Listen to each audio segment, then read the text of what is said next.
Речиси цела недела гори депонијата во Радовиш.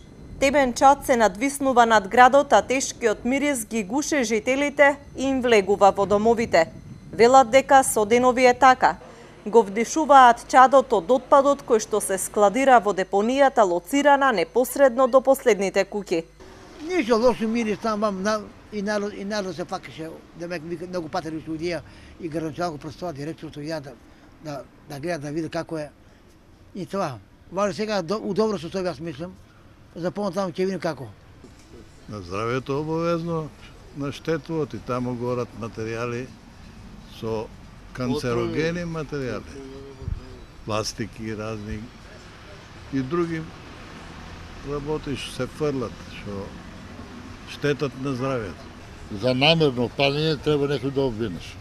Меѓутоа, моите сознание се дека одавна депонијата и она сама се пали. Однатре што изгледа тие метани, таму што треба гасови и тоа. Од сонце, од стакло мало прво, таму доваѓа до тоа.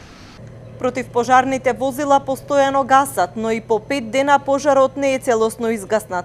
Тлее и чади на повеќе места. Засега е под контрола, но не е исклучена можност од повторно запалување со оглед на високите температури и ветрот.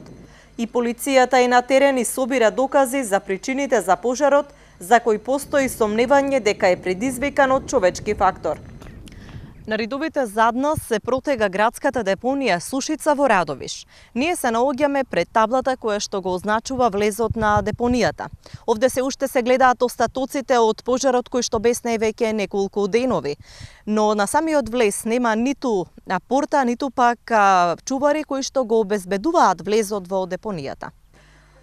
Општината упати апел во кој бара од институциите помош во контролата и наблюдувањето на депонијата, бидејќи има основано сомнение дека депонијата се пали намерно и бара да се врши контрола на отпадите каде што може да заврши отпадот кој што се собира од градската депонија.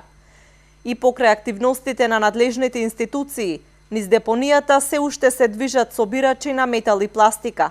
Велат дека тие се внимателни при собирањето на материјалите, а причината за пожарите да се бара кај други сторители. Не сакаат да зборуваат пред камера. Освен големите депонии во градовите, југоистокот врие и од диви депонии во секое населено место и во речните корита. Решението регионот го гледа во депонијата Шапкар, кое што требаше да го обслужува целиот југоисточен регион. Владата уште во март ја промовираше идејата за регионални депонии во јавно-приватно партнерство, но не прецизира кога ќе почне со нивна изградба.